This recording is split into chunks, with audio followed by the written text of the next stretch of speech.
Okay, so hi everyone and welcome to panel 14 on Carentan, Global Identity and Critique.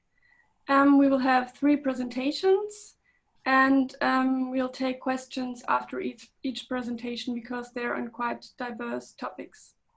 I'm Nora Stumpfögger and I'll be the first speaker. I'm a postgraduate student from UCL and Anna Freud Center in London. And my talk will be on creativity in a time of crisis. It will take about 20 minutes.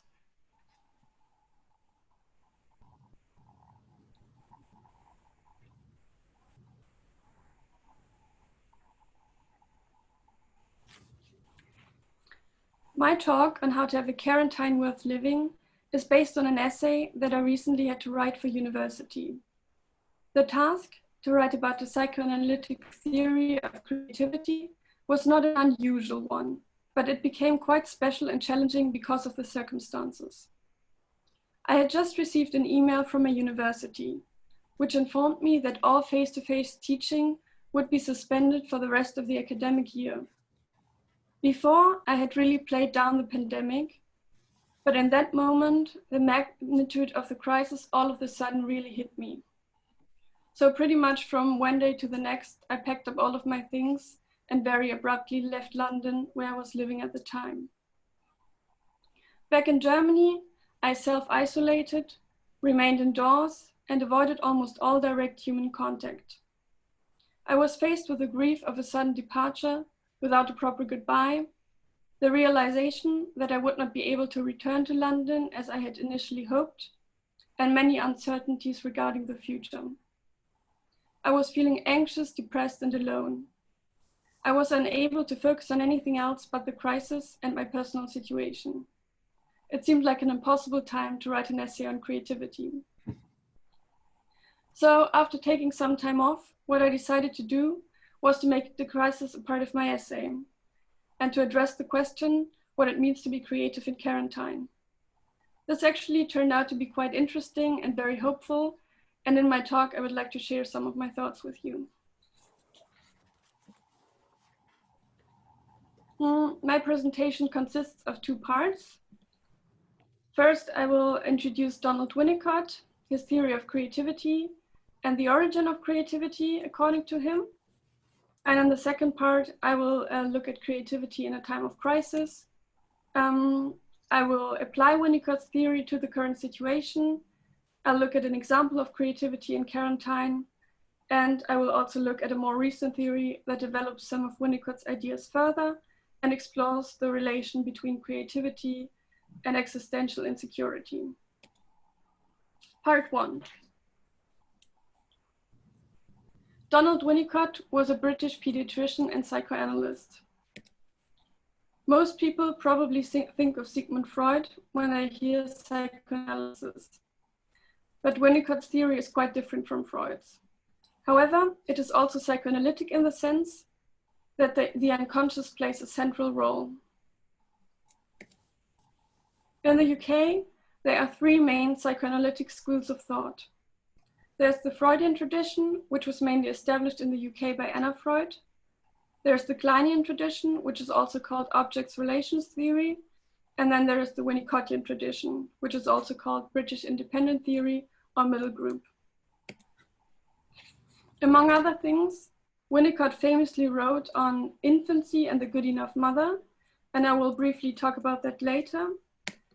He also wrote about transitional objects, play, and delinquency.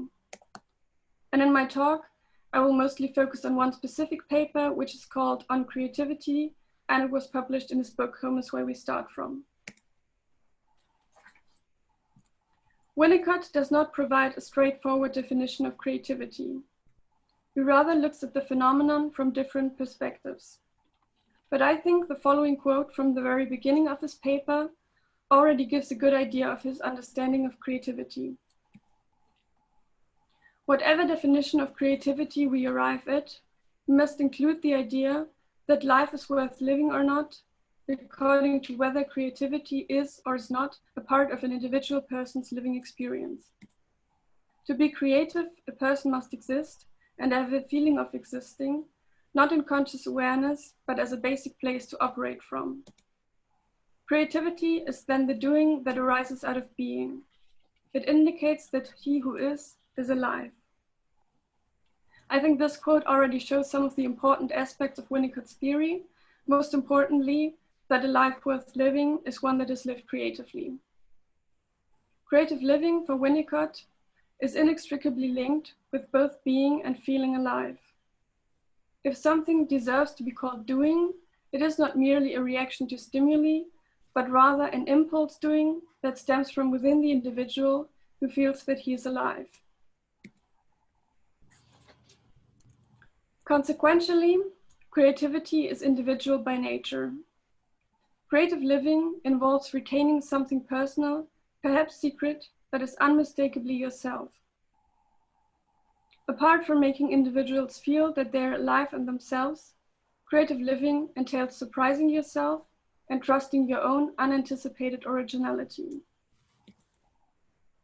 According to Winnicott, the creative individual has the capacity to see everything afresh all the time.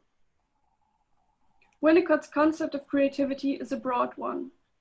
He believes that everyone has the potential to live creatively and that every activity can be done in a creative way.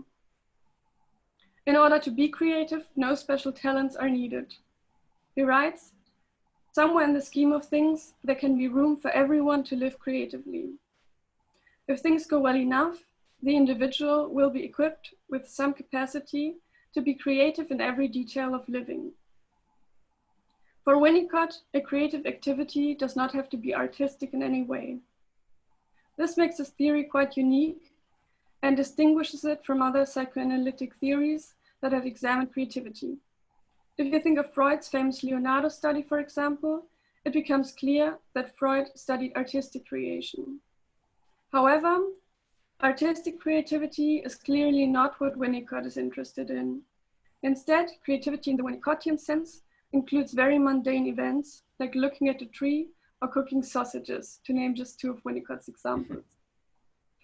But I think it's a valid question to ask, how can sausages be cooked creatively? For Winnicott, it is not about producing an extraordinary result. The sausages have to, and I quote, "come out looking like something out of this world." In fact, if someone feels the need to artificially pile on originality, this rather suggests the contrary, that he's not being creative. Real creativity can be very subtle and is not necessarily noticeable by an observer. It is much more about the cook's experience of doing something meaningful than it is about the result. Cooking sausages creatively means, and I quote Winnicott, "somehow to cook sausages for the first time ever." Creativity is about finding something new in the familiar. As Winnicott states, "However poor the individual's equipment, experience can be creative and can be felt to be exciting in the sense that there's always something new and unexpected in the air." I would now like to turn to the origin of creativity according to Winnicott, and this goes quite deeply into psychoanalytic theory, so I will simplify a bit and just try to give you a brief overview. Creativity lies, according to Winnicott, in the earliest mother-infant relationship. In the good enough scenario, the mother, in the beginning of the baby's life, is in a state of primary maternal preoccupation. This means that she identifies with her baby and has a heightened sensitivity for his needs. When the baby is hungry, for example, she intuits what he wants and presents the breast in the right time and in the right way. This fit between the baby's expectation and the mother's response leads to the baby believing that he has created the world. He feels that he's created the breast. He feels omnipotent. However, the mother's intense preoccupation with her baby cannot and should not last forever. And gradually, she lowers her adaptation, frustrates the baby to some degree, and lets him come into contact with reality. This is unpleasant, but necessary for the baby's development. If a child's early experiences were good enough, he will in principle be able to cope with reality. So you could say that a child's development depends both on the mother's attunement and on her partial failure, and in that sense, she has to be good enough instead of perfect. So what does this have to do with creativity? Winnicott wrote, "Creativity is the retention throughout life of something that belongs properly to infant experience, the ability to create the world." Winnicott believes that the foundation of all later creativity lies in an early experience of omnipotence. I just shortly want to mention that Winnicott's focus on the mother has been repeatedly criticized by feminist authors. But I think in the context of creativity, we do not have to rely exclusively on the mother, and we can instead think of environmental influences more broadly. So as long as there has been a good enough primary caregiver and an experience of omnipotence, creativity can develop. Okay, so let me just sum up what I said so far. Creativity for Winnicott includes a fresh view of the world, the ability to surprise oneself, and doing that is perceived as meaningful. It's a broad concept, and for Winnicott, it does not require special talents and is not limited to the arts. No matter what we do, it is creative as long as it makes us feel alive. Creativity has its origin in a good enough early environment, and essentially, a creative life is a life worth living. So how does this relate to the current crisis? Part 2. Most importantly, since a life worth living is a creative life according to Winnicott, a Carentan worth living has to be one that contains creative elements. I believe that Winnicott's theory is particularly helpful in the current crisis in at least 3 ways. Firstly, Winnicott's assumption that new and exciting things can be found in the ordinary and well-known is very comforting at a time when many people are trapped in their homes and thus in their most familiar surroundings. We do not have to leave the house in order to be creative in the Winnicottian sense. Secondly, Winnicott's theory encourages us not to react passively to Carentan, but to actively engage with it. To be creative, we must reclaim as much impulse doing as we can. Within the imposed limitations, we should try to find ways to do what we enjoy most. I'm thinking, for example, of the people who ran marathons on their balcony. Thirdly, Winnicott's theory is egalitarian and down to earth. In principle, anyone can be creative no matter what they do. As I said before, very ordinary activities like looking at a tree or cooking sausages can be creative if they are perceived as meaningful. No special talents are needed to be creative. I would now like to look at an example. In the state I was in when I returned home, I procrastinated a lot and wasted quite a bit of time on the internet. And it was then that I came across a Dutch Instagram page, which asks people to recreate famous works of art with everyday things. This has now become a worldwide phenomenon, and I think it beautifully illustrates what creativity in Carentan may look like.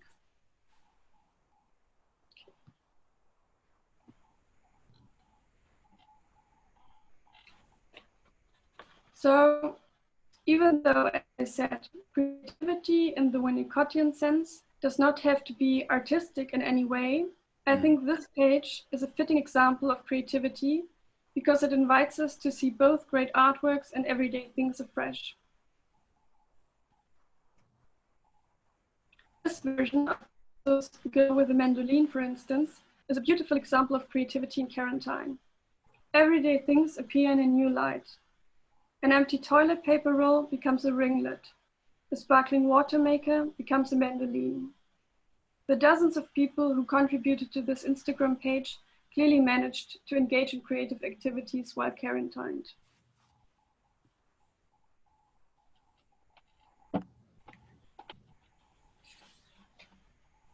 However, I would argue that a great many people do not feel inspired to be creative in Carentan.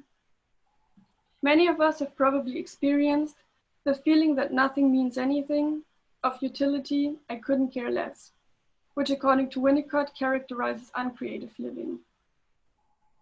Being cooped up inside the same apartment with the same people all day can make it very difficult to find meaningful activities that strengthen one's sense of being alive. Therefore, I believe that every discussion of creativity in a time of crisis also has to address the issue of lack. For this reason, I would like to expand my argument and introduce a more recent theory that developed Winnicott's ideas on creativity further and examined what it means to be creative in difficult circumstances.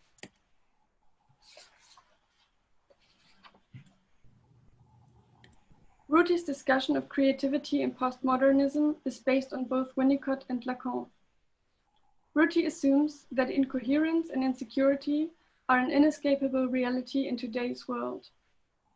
In order to lead a creative life, the individual must find a way to accept and live through life's tensions, ambiguities, and points of bewilderment without falling apart. According to Ruti, creative individuals do not attempt to make life completely coherent, but find something meaningful in dealing with the incoherence inherent in it. So in her interpretation of Winnicott, it is precisely to the extent that the self can tolerate states of incoherence that it is creative. This does not mean that we should give up our desire to be grounded in the world and to live meaningful lives. However, to be creative, we must accept that the unpredictability of life inevitably exceeds our ability to control it. The more we cling to the desire for predictability, the less we're able to interact spontaneously and authentically with life and its many unforeseen events and developments. If, on the other hand, we are able to bear incoherence and insecurity, we can, as Ruti says, maintain a poetic relationship with the world. In Ruti's interpretation of Winnicott, creative living means accepting existential insecurity as an intrinsic component of the human condition.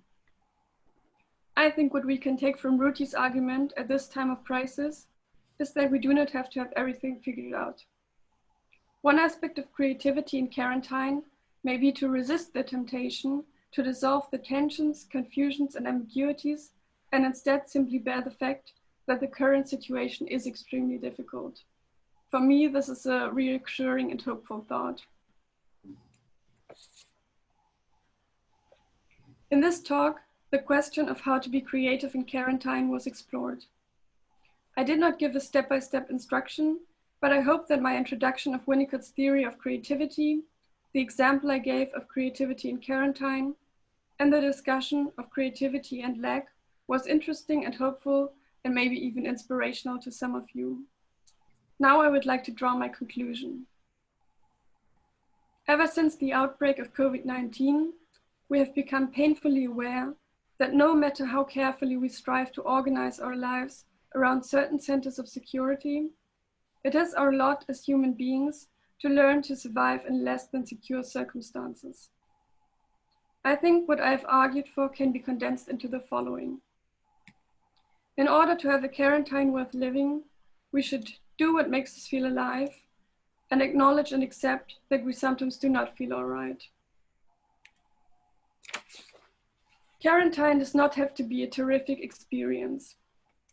If we enjoy a bowl of strawberries and notice a bird in front of a window, if we pretend that our living room with only a handful of books in it is a library, if we sing along to a song or cook Winnicott's infamous sausages, then that is good enough.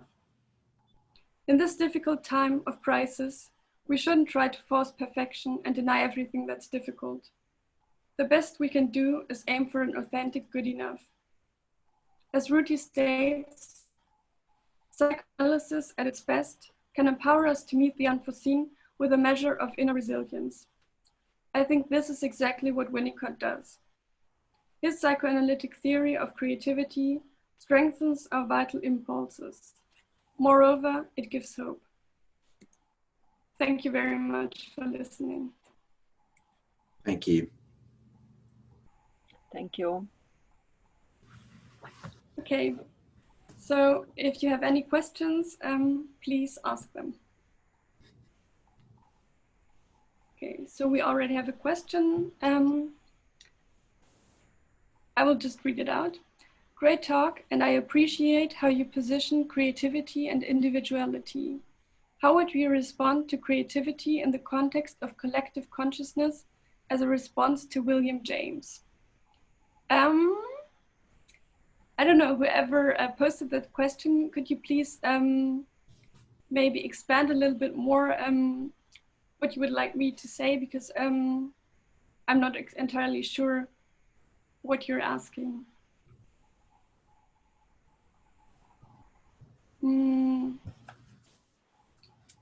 Maybe some of the other panelists would like to say something to that if you have any thoughts. It makes me think certainly of Jung and the collective unconscious, and certainly he was influenced by William James. But Nora, I would like to just say that I really enjoyed your presentation, and I think it is inspiring and it is hopeful as well. Thank you. So maybe I can add, can you hear me? Yes. Yes. Okay. So it sounds very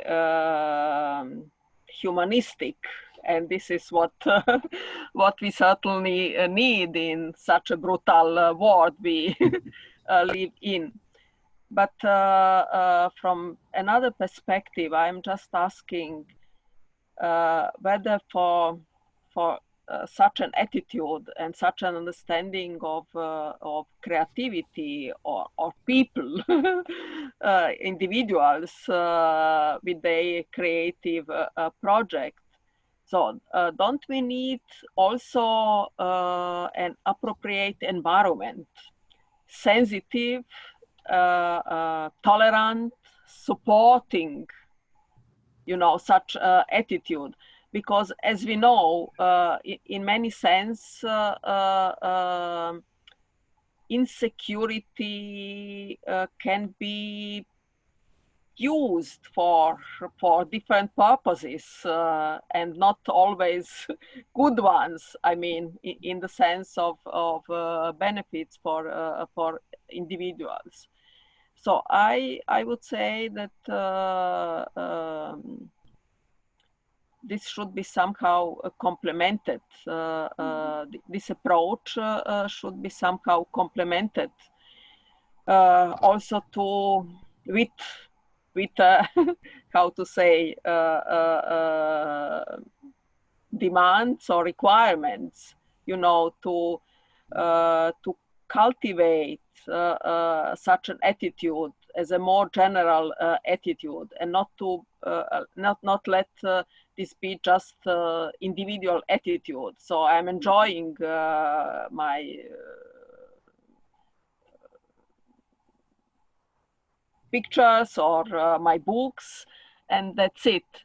So it should be more, how to say, embedded, in a culture which is sensitive and supportive of also human weakness and insecurity, and so different forms of coping with life. And I'm afraid that the modern societies are going, unfortunately, in the opposite direction. So there is a pressure to be strong. There is a pressure to take decisions very fast and not to have doubts, and somehow to be very efficient, which are not the best conditions for a creative attitude to life. So this would be some thoughts I I got while listening to your presentation. Yeah, thank you very much. Thank you very much for your talk. Thank you. I just saw that there has been another comment. So individually, we are creative beings.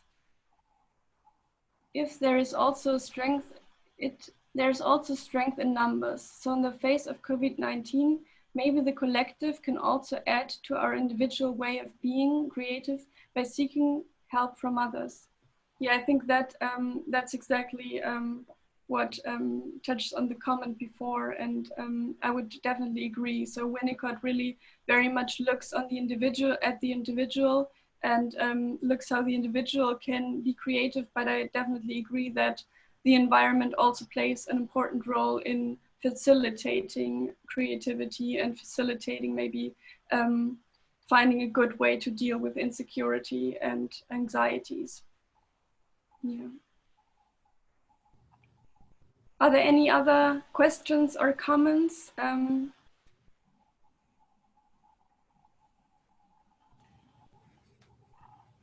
If you would like to, you can also post them later. I will be around until the end of the session, so I can also answer some questions later if you can think of anything else.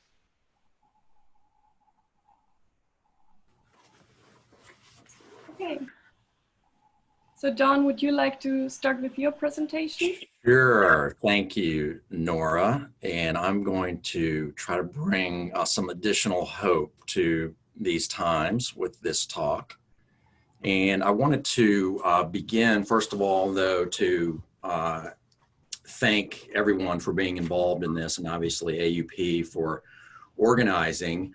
And I wanted to mention how much I've enjoyed hearing from many of the folks that I had planned on seeing in person where I'm speaking from this month, which is Atlanta, Georgia, USA. We were, of course, forced to postpone our 10th Narrative Matters conference until May of 2021. But I've been able to hear from many of our speakers and have very much enjoyed them. This includes Brian Schiff, Dan McAdams. It was nice to see Nick Westrate, if any of you happen to see this panel. Hannah Maritoya, my co-chair Richard LaFleur, certainly Mark Freeman, and then yesterday Ruth Ellen Josselson. So it was very nice to see all of you. And my talk today is connected to Erik Erikson. So I'm going to try to share my screen and get some PowerPoints going here. And first off, for some, let's see if I can get this going here. Maybe not. Okay. For some biographical information on Erikson, and let me see if I can get the slideshow going. Maybe not.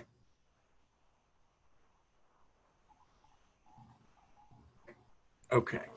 So a couple biographical points to Erikson, and I especially wanted to mention how forward-thinking he was from a cross-cultural standpoint, and really, in some respects, I think he was very much ahead of his time, and this is often overlooked. He was on the executive board of the Student Nonviolent Coordinating Committee, which was actually founded in North Carolina, but based out of Atlanta, and he was very much connected to that group, which of course is also connected to Martin Luther King Jr. And the civil rights movement. He also worked with the Sioux children in South Dakota. Believe it or not, he had several sit-down conversations with Huey Long, the Black Panther movement leader, both at Yale and in Oakland, and of course, he won a Pulitzer Prize for his book studying Gandhi's vision of nonviolent protest. His book was titled Gandhi's Truth, and he also wrote a similar work on Martin Luther. And both of those works and very much highlight and a focus of his work connected to identity development, and he's well known for the term identity crisis.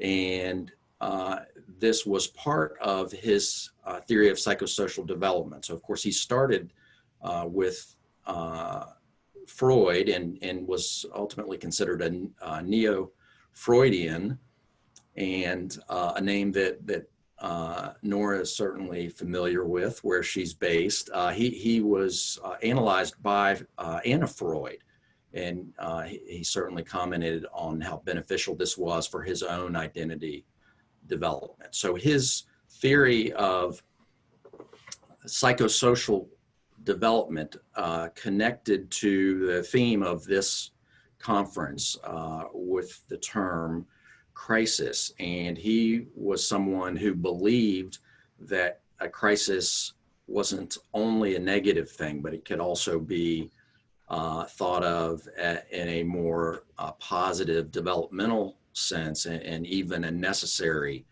part of our life. And certainly we would all rather not be going through our current COVID crisis, but I do think he can be instructive in helping us consider, okay, even if we are in the midst of a horrendous crisis, will there be any growth that comes out of this? Will there be anything positive that comes out of this? So I wanted to cover 3 of his 8 stages, primarily stage 5, but to start out with, also connecting to Nora's talk. Stage 1, from the time of birth, is what he termed trust versus mistrust. So the idea is that an infant creates a bond with a caregiver, but also has some level of mistrust that goes along with this trust. And of course, we can see how that is beneficial later in life, being trusting, but not overly trusting. And also, I believe ahead of his time for Erikson was his focus on human strength, certainly decades before the modern positive psychology movement. So he actually came up with virtues that he considered and characterization of human strength. So the first one that he came up with for part of stage 1 was hope. So he believed this was an important foundation to then move through additional stages. So moving on to stage 5, starting with adolescence, moving into early adulthood. And as I mentioned before, this stage was connected to many of his most famous works, both with identity and his research and thoughts on what inspired Gandhi, and also Martin Luther with his work, Young Man Luther. So the virtue is fidelity, but I'm going to come back to fidelity and talk about some of how we consider the confusion that's associated with stage 5. So Erikson believed that we all go through some level of moratorium, or we hopefully do, where we haven't committed to an identity, but we're actively seeking one. And there's a sense of, with this moratorium, an active seeking, despite the Latin root of the word moratorium. So we're open to new experiences, and we're open to considering, if not a literal variety of, or if not a figurative variety of hats, at least not a literal, a figurative variety of hats, I think is what I'm trying to say. So with diffusion, this is not actively seeking, not necessarily being motivated, but foreclosure in particular, I wanted to focus on. And this, Erikson's stage 5 was added to very insightfully, in my opinion, by James Marcia. And Marcia discussed this concept of foreclosure. So the idea with foreclosure is that you are committing to an identity, but it's not the one that you would naturally choose. It is choosing an identity based on the desires of others, either forcefully or coercively. In this example, it was used, or the example given can be more from a parental influence, but certainly, particularly with Erickson's writing, I think we can make an argument that we can also look at a societal identity foreclosure, and that is what I wanted to move into. So what are current examples of what we might consider from a cultural standpoint and a global standpoint, examples of identity foreclosure? So in the US, we are certainly seeing a lot of this in our current environment. So what does this look like from a theoretical standpoint? I would say it looks very simplistic, of trying to take something that's very complex, the COVID-19 virus and all the different impacts it is having, and all the different ways that it's impacting us psychologically and practically, trying to make it sound very simple. And one way that we hear this done here is somehow calling it a foreign virus, or our current president continuing to try to look for opportunities to label it a China virus, as though somehow no one else has any responsibility, or it was somehow dreamed up by a foreign government. All these images, not just in the US, of course, but some more authoritative leaders suggesting that we're at war. And Hannah Maritoya gave a wonderful talk, and I think a very important talk about the dangers from a narrative ethics standpoint of considering something as a war, when in fact it's not a war, it's a health crisis. And we would hope that we would treat a health crisis much differently than we would a war, starting with compassion, of course, more compassion. We've also been dealing with this phenomenon of a certain subset of our population thinking it's patriotic to go out in public without a mask. And of course, this is being promoted again, many of us would argue, in a very simplistic and manipulative manner by our current president. And because of this, certainly, I think it's keeping folks, when we talk about identity foreclosure, it's keeping folks from appreciating the many nuances and, of course, complexities of this issue.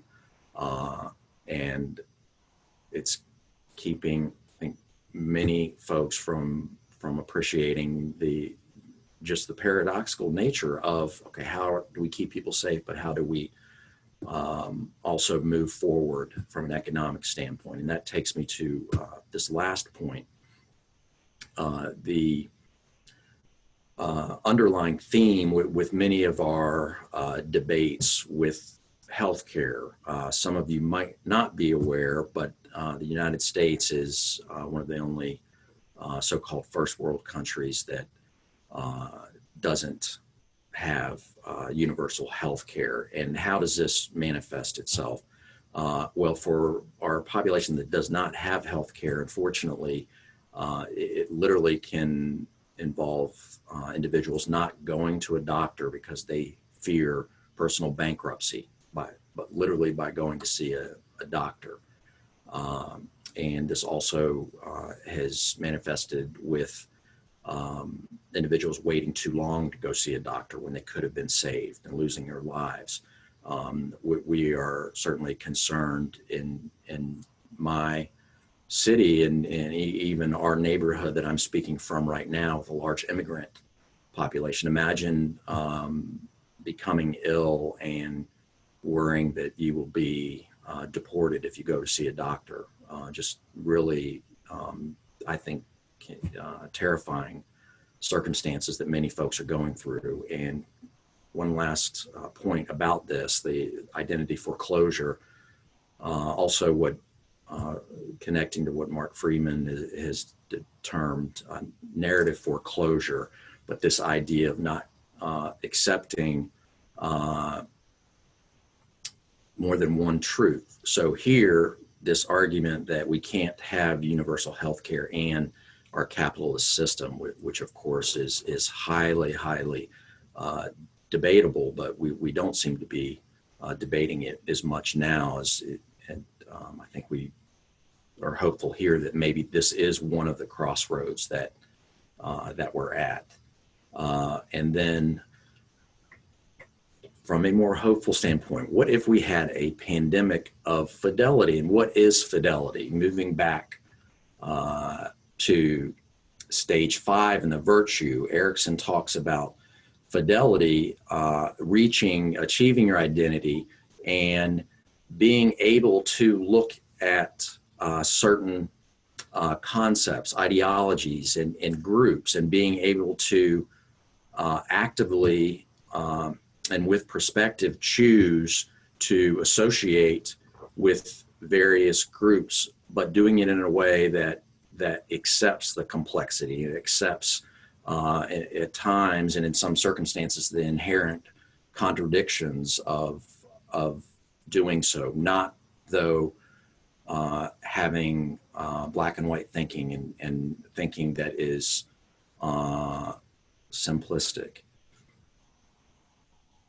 So what might this look like? Not identity foreclosure in these times, but fidelity, research shared, of course, and transparency. This conference is a wonderful example of an open source opportunity for us to share information, transparency, of course, scientists as leaders and spokespeople, certainly for our leaders to acknowledge that they are not the experts and that they should not ultimately be the ones that are driving our policy and to a certain extent our message. And some governments and countries are obviously doing a much better job of this than others. Healthcare, not only in the US, of course, having universal vaccines if available without cost, but globally, this is going to be very important to have, if we do in fact end up having an effective vaccine, having everyone have the vaccine available and understanding that yes, some governments might have to, and some individuals might have to bear a bigger brunt of the economic cost, but doing this anyway. And also seeing not only the human gain that can come of this, but considering the economics of it. How might this also benefit those in all different socioeconomic categories? Well-informed debate and journalism, obviously a big part of what we think of as a democratic society and a freedom of the press, and open journalism. Certainly since there has been the term journalism and before the term journalism, one of the first hallmarks of a dictatorship, of course, is taking away freedom of the press. And then hopefully some nonviolent protests, getting back to Gandhi and Martin Luther King and also Erik Erikson, but hopefully doing it safely and with masks if we're going to go outside. Then stage 6 with Erikson, the idea of rather than being isolated, which connects to identity foreclosure, this concept of intimacy, being able to give yourself to another subjugate your complete needs, being able to compromise, being able to see that when you partner with others, you can accomplish more than you can by yourself. And certainly I think his choice of words for virtue is very much relevant and needed today, and that is love. And I want to end my portion of this talk with a quote from Erickson as he was describing the importance of love and connecting love to the virtues of both stage 1 and stage 5.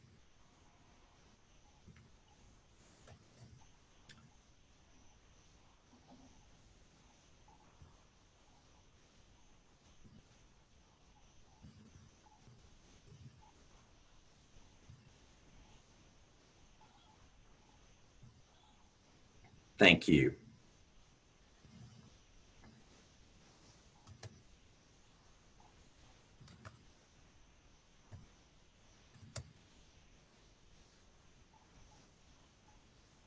And I'm reading this question right now.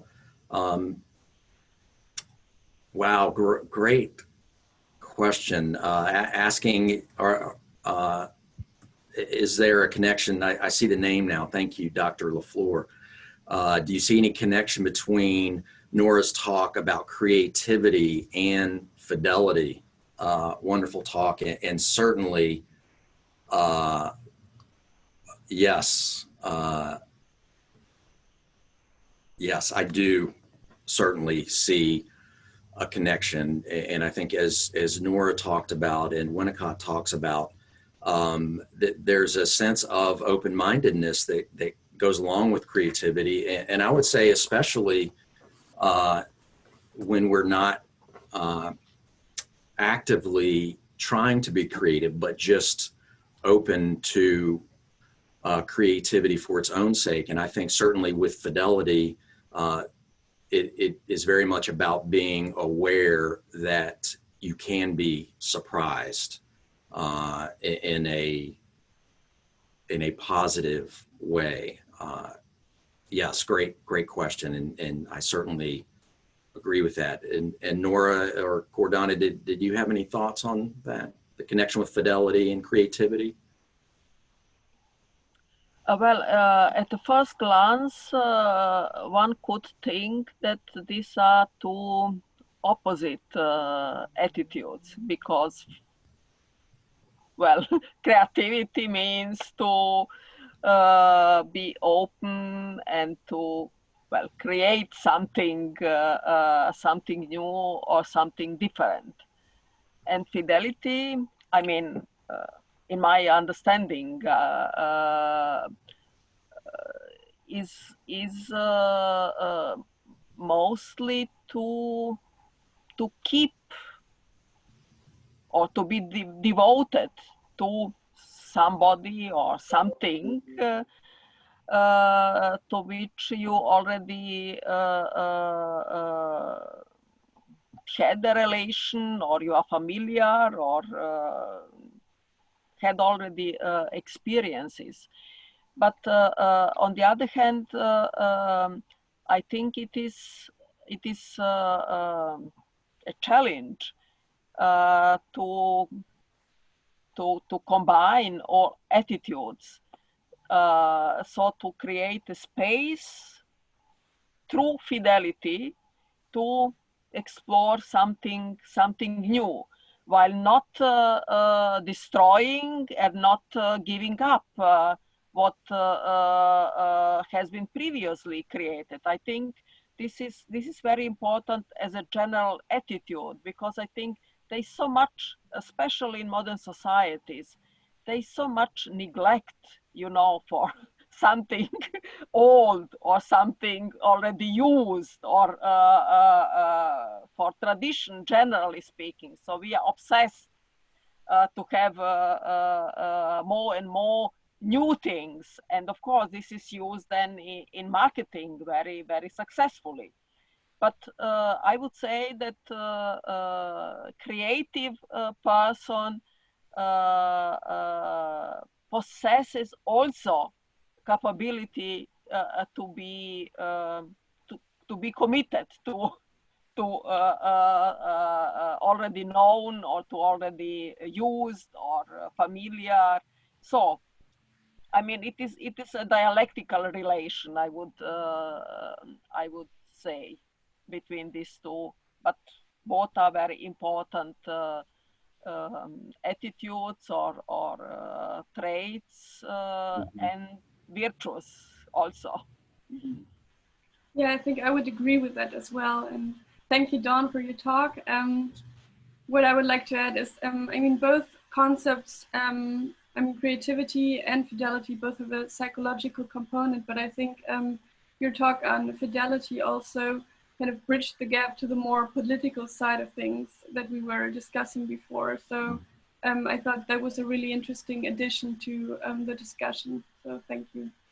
Yes, thank you. And I will add also, I think it's important to consider Erikson's subsequent writing, but also even as he was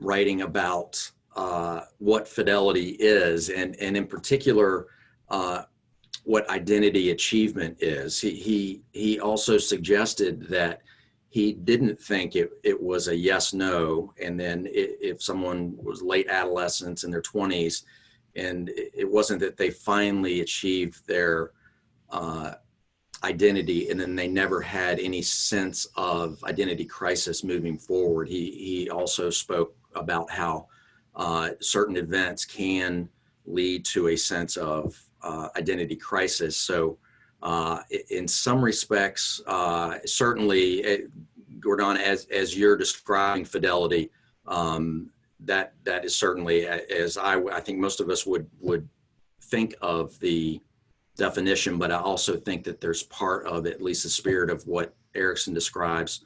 Part of it is continuing to be open-minded and continuing to question if your current commitments are still valid as you go through life.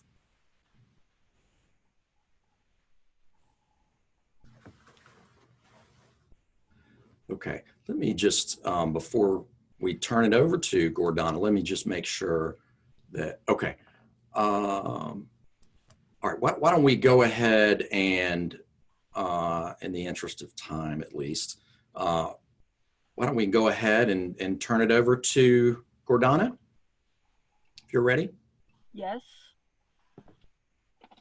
So greetings. I'm Gordana Jovanovic. I'm based in Belgrade,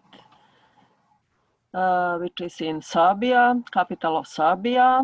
And Serbia is, I have to add, a remnant of the former Yugoslavia, which is, I guess, more known than Serbia itself. I have also prepared presentation. I hope it will work. So let's start.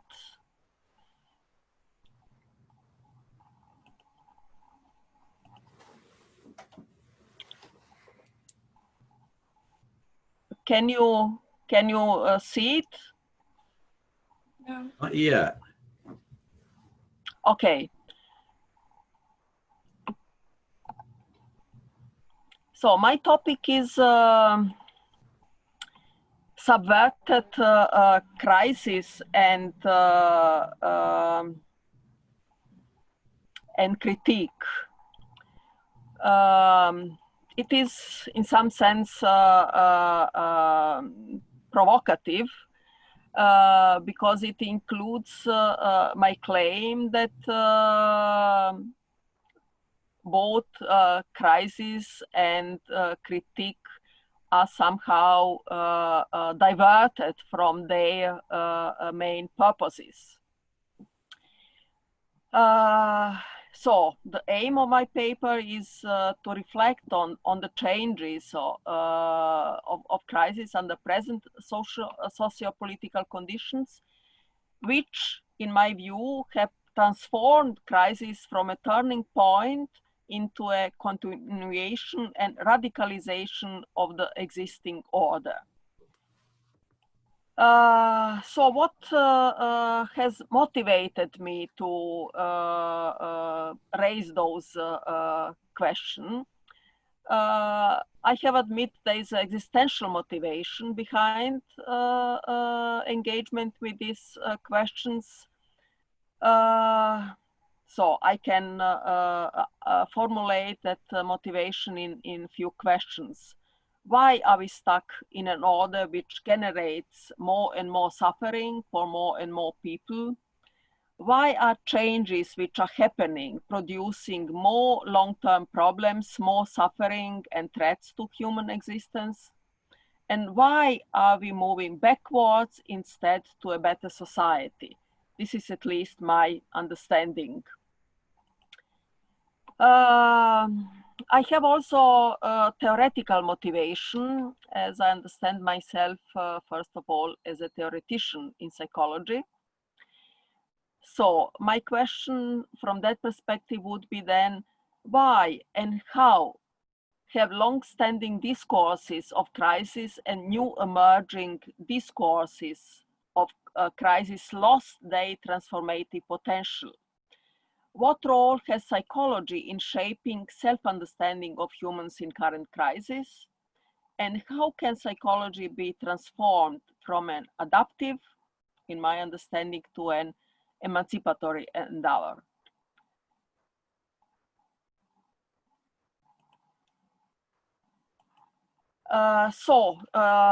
My observational and diagnosis is my point of departure. So we are facing many crises, just to mention few of them: financial crisis, replication crisis in psychology, or current crisis, pandemic. But neither of those has led to any substantial turns in economy, psychology, or health systems. So it seems that crises have become somehow pacified. And I would argue in this presentation that pacification of crisis goes hand in hand with a similar fate of critique, which is also, or is supposed to be, a tool of change. So it seems to me that critique has lost its critical, pragmatically transformative function. This doesn't mean that I claim that critique is sufficient condition of change, but even if a necessary condition is missing, I think it says something about the state of art of our present. So I would like to offer just a brief overview of the genesis of critique and different conceptualization of critique. The starting point is modernity, and modernity started with critique of medieval traditions. And in philosophy, Descartes is considered as an author which inaugurated modern philosophy. So I have some quotes from his book, Discourse on the Method. I don't know whether it is necessary that I read this. Anyway, red highlights are mine. I wanted to stress some important topics. So it is reason, it is nature, and it is the subject.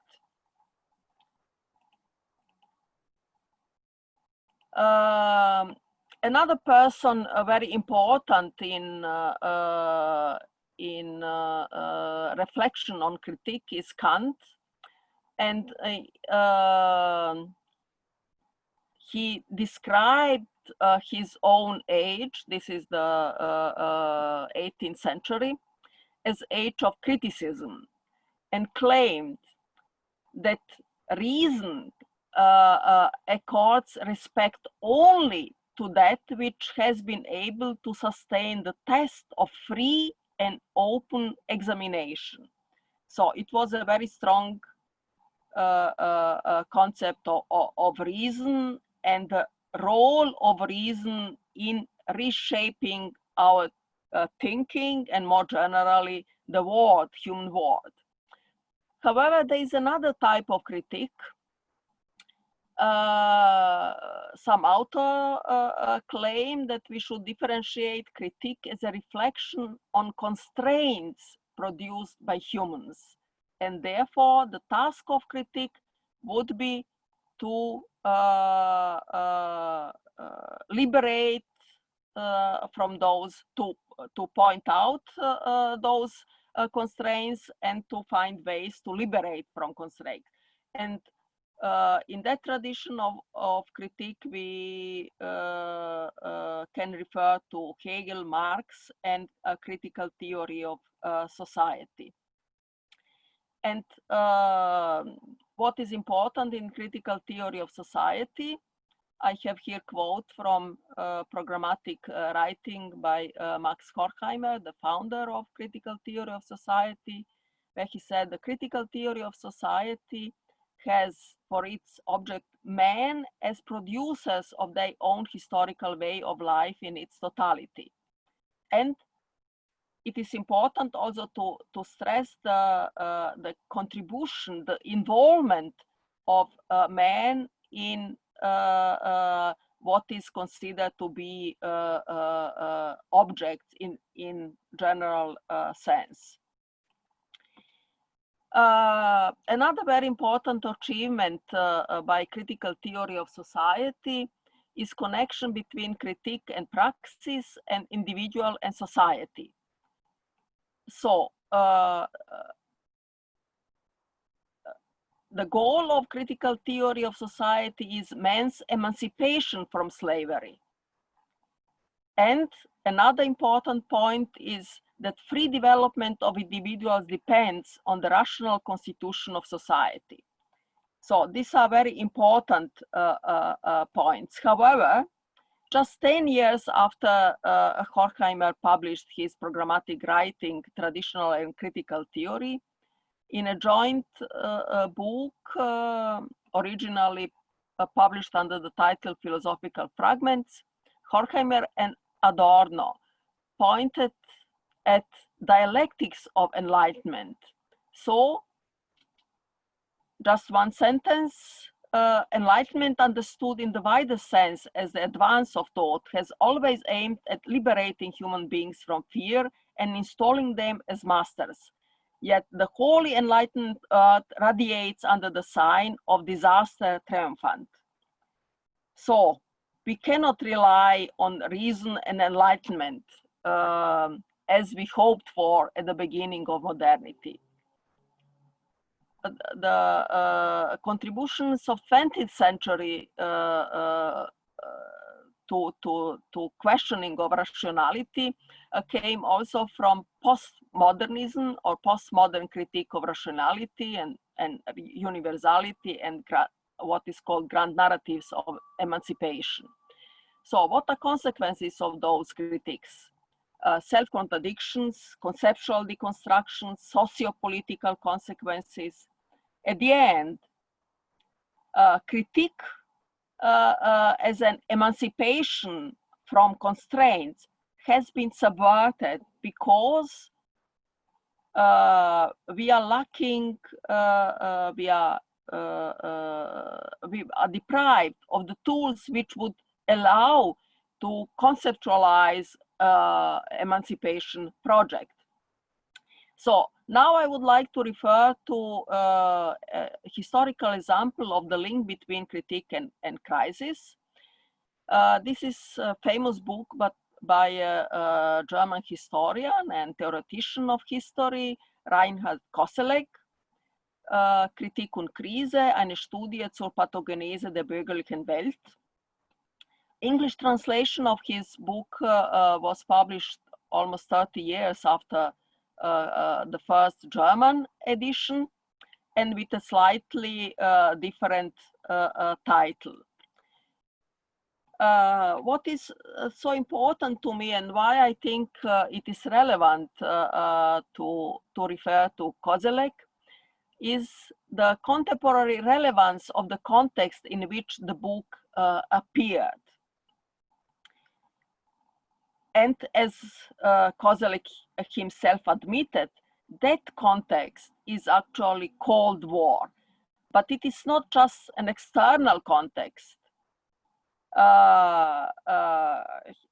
This has actually structured his argumentation and motivated him to start his study.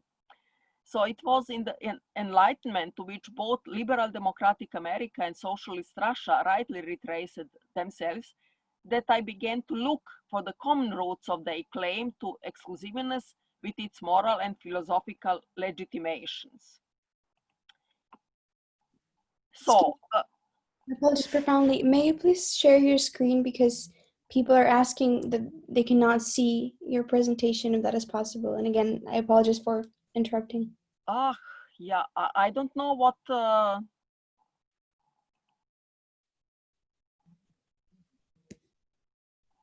If you could just press, there's a green button that's called share screen, and if you press it, it should be. Yes, this is what I did.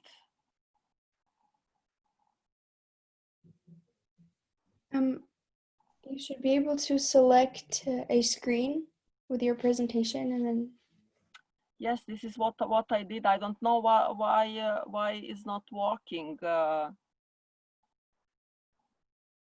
May you please maybe try to do it again, and if not, then I guess. So I have my presentation on my my laptop. Yeah. So I have just to click on this presentation. What else? If you go into the webinar, so the Zoom window that you have, there's Yes. a little kind of icon that says share screen underneath it. Yes, this is what I clicked, share screen. And then you should be able to choose a. Now. So can you see now my? No. No. So I don't know why is. Does it let you to pick a specific screen to display, or? Share screen. And then I call my I click on my presentation.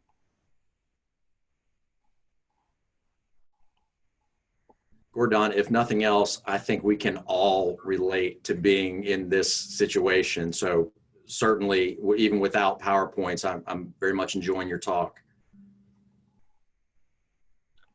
I really don't know why it's not working, because I have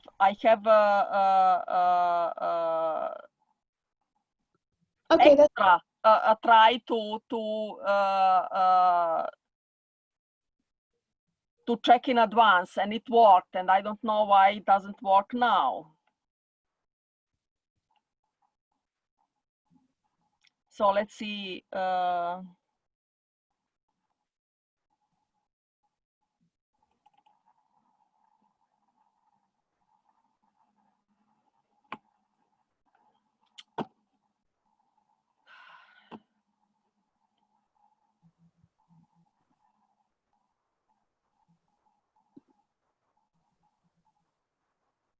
Okay, well, I assume if there are some technical difficulties, your presentation is. Oh, perfect, we can see it. Is it okay now? Yes. Thank you so much, and I apologize for interrupting you in the middle. So Thank you. I'm really sorry. I don't know what happened because I did everything I could, you know, to check in advance, and then you didn't see any presentation, any slide. No. So what to say now? I don't know. Perhaps you can continue from where you left. Okay, I was I was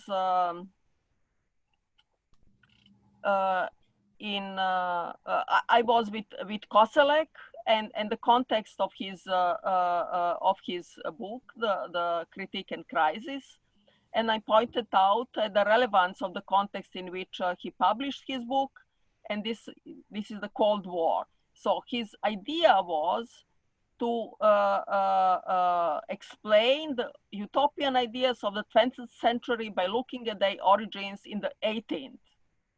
And it's a very complicated analysis, but what I can just sum up for these purposes is that under conditions of 18th century, which in political sense was characterized by absolutist state, emerged a philosophy or worldview, enlightenment, which has possibility to question the absolute state, which presupposes dichotomy between public policy and private morality, the sovereign and subject. And why is this important to me? Why I consider this important? It is because I'm asking what would be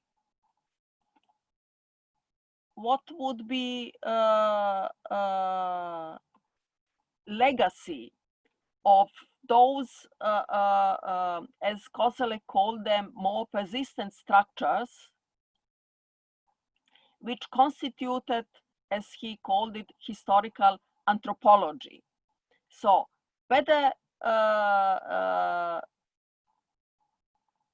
we can still, the question would be whether we can still rely on those structures, or meantime the changes in our societies have become so profound that we cannot rely on that legacy.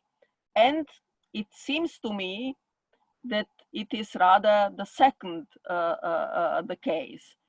And from that,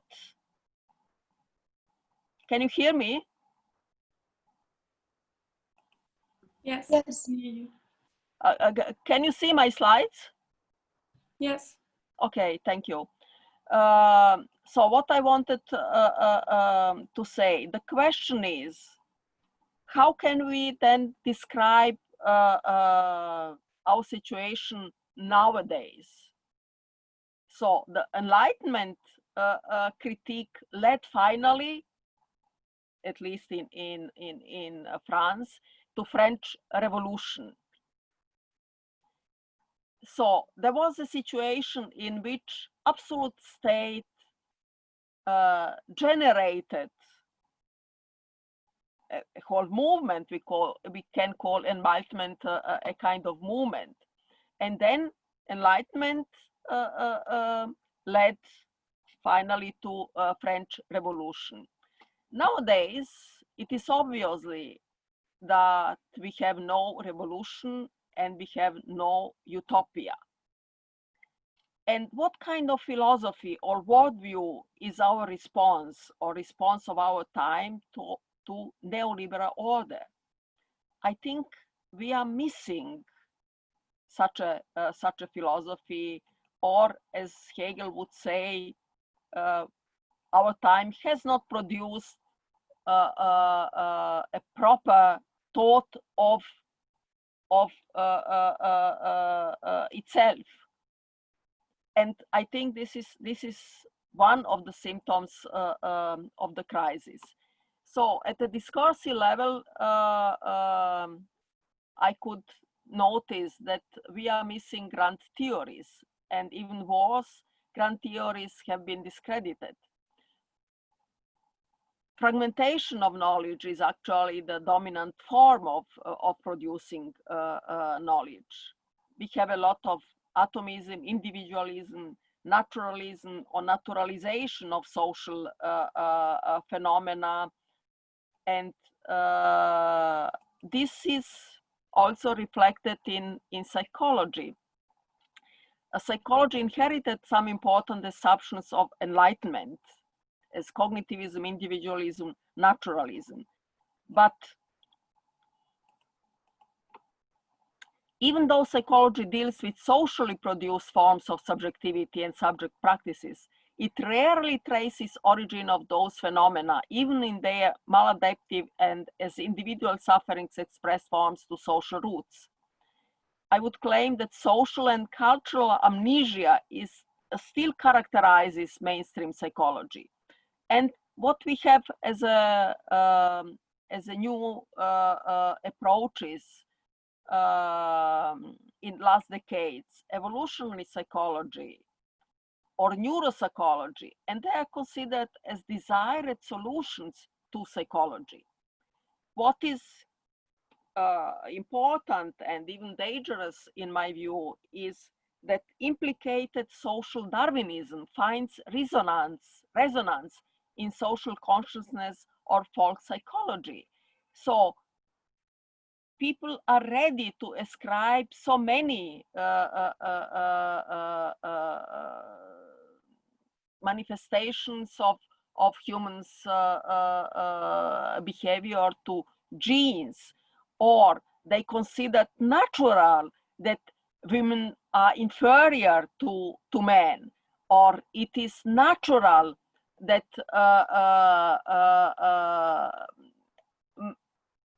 women accept such a position, and it is for the sake of evolutionary benefits. This is not just an academic discourse. What is striking, this evolutionary psychology has resonance.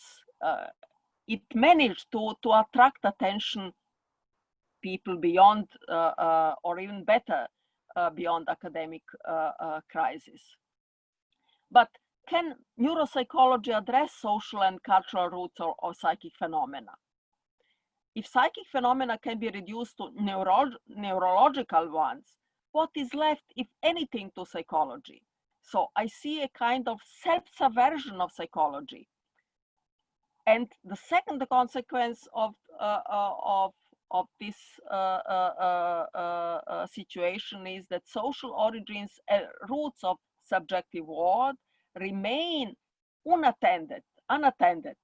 So this means that it is even more likely that they will be considered as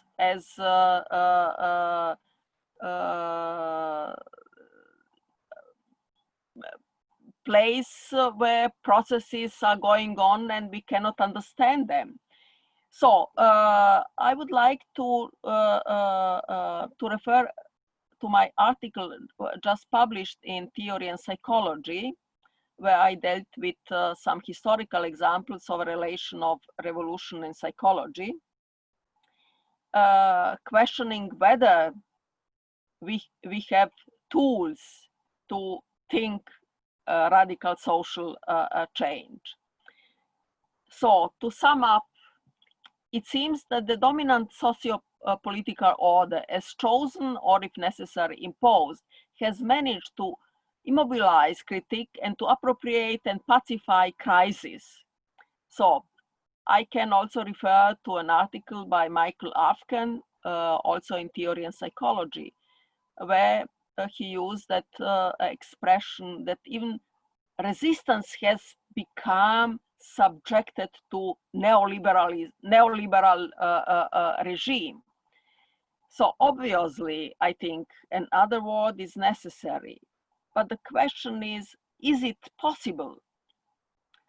And just as a small hope, I quote here Hannah Arendt from her book Men in Dark Times, where she said, even in the darkest of times, we have the right to expect some illumination.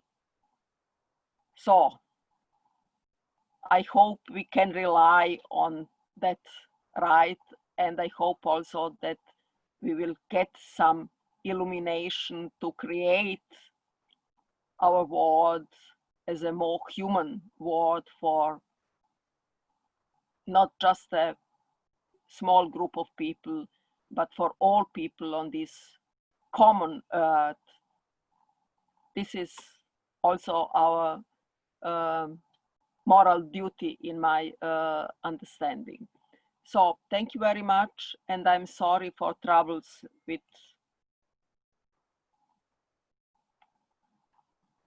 presentation.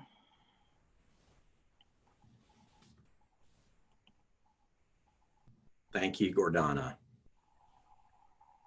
Thank you. I'm really sorry.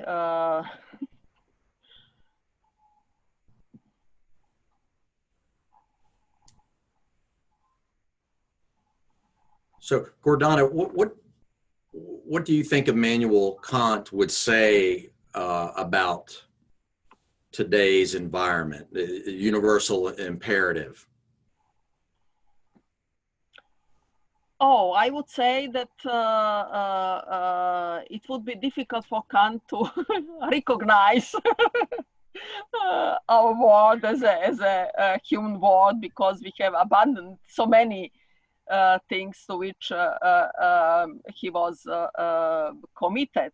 I mean, one of his concepts was also right to hospitality. Well, concerning the crisis with migrants, although this is really a challenge. And second, his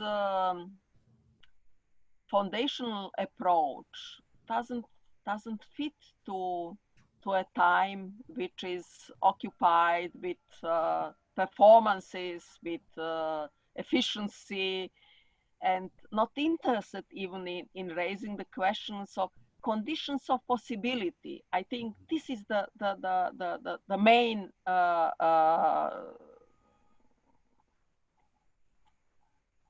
the core issue which should define our attitude to the world, including also our science, psychology, or social sciences more generally. So what are conditions of possibility for creating, producing such kind of knowledges and not a different kind of knowledges our day? What are conditions of possibilities to produce specific forms of thinking and feeling and behaving and evaluating rather than some other forms?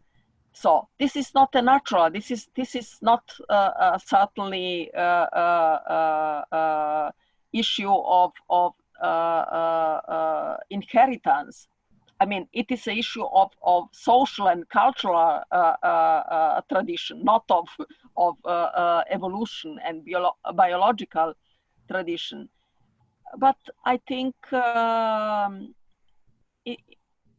what we need is really a radical rethinking, or starting with the questions, conditions of possibility. And of course, we cannot create a different and better world without asking the questions: what conditions of possibility for alternatives have been suspended nowadays, or repressed, ignored, marginalized, or destroyed? I mean, brutally destroyed. But these are human options, human possibilities, and they deserve to be recognized. They deserve also to be tested. Why we got a diagnosis that we have found, you know, the solution to history, which means market economy, democracy, but representative democracy, not basic democracy. So this is also important. could it be that this is really the last word humanity could say about humans and the world? I don't think so. And well, I think in spite of even a very critical scholarship, it seems that this existing order is capable to appropriate protests, critique, even resistance, and to continue in the same or even more brutal way. Then, I mean, the world has become more brutal in this year than it used to be just 1 year ago. And right now there are more than 70 countries involved in some kind of wars. I mean, amid the pandemic, and as we know, there were proposals to at least temporarily lift sanctions imposed on different countries in the world during the pandemic. It was rejected. So what are priorities? And this is something which affects almost the whole world. I don't know whether ever happened to that extent. But this is obviously not enough to keep up, you know, the existing positions, attitude, power, values, way of thinking, way of disrespecting other people. So there is a lot to be done. But if I am right, I got some questions here.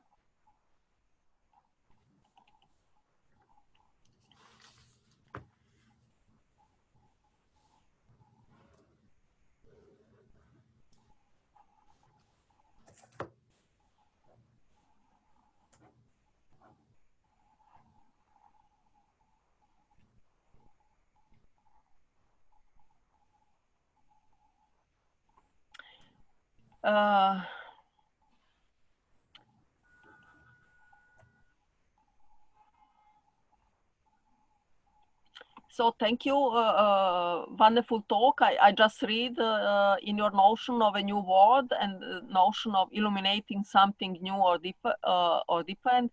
How can the current pandemic open the possibility of something new?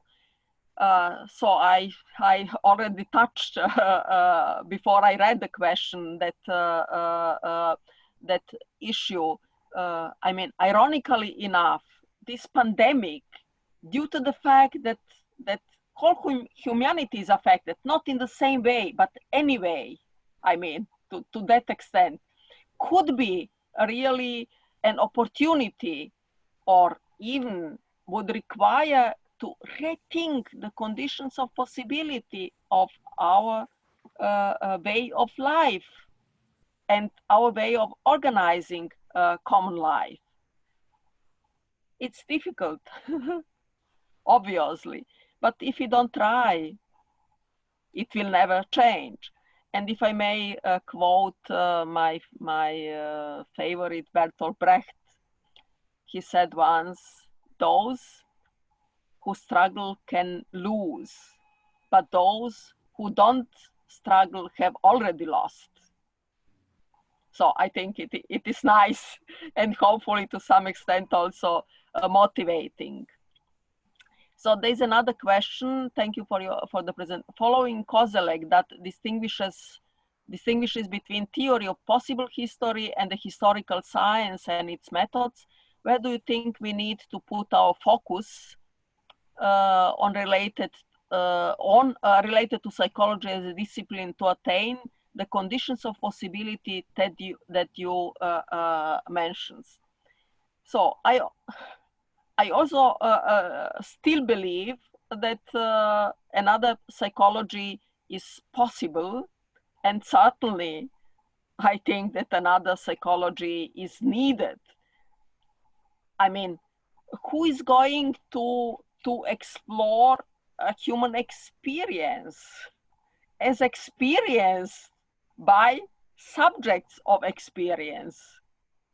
So it's really unbelievable that so many psychologists are enthusiastic about neuropsychology. So they are working actually against their discipline and then also against themselves, because we have neurology and physiology. But what is human experience is domain of psychology, and it cannot be replaced by any other domain. So we as subjects have privileged epistemic approach, access to our own experiences. And this should be starting point for psychology, psychology of human experience, and of course, human actions. So I would say psychology, a different psychology is possible. Don, there is a question to you actually. And I think we're about out of time. So Oh, yes. I'm sorry. That's okay. Yeah, I wasn't sure. I couldn't remember if there was another panel or not after this, but yeah. And Gordana, we could have an entire panel on some of your most recent thoughts for sure. And yes, I've wondered about the neuropsychology movement myself as a counselor and a counselor educator for sure. Yeah, there are many challenges, certainly. Whether we are ready to face them is, of course, another question. But anyway, thank you to all participants, and my apologies again for technical issues, whatever one does, one does. They really were minor, and they were obviously overcome before and after. So thank you very much. It's been great to be on a panel with both of you. Yeah, thank you so much. Thank you. Take care. Thank you. All the best. Thank you. Bye.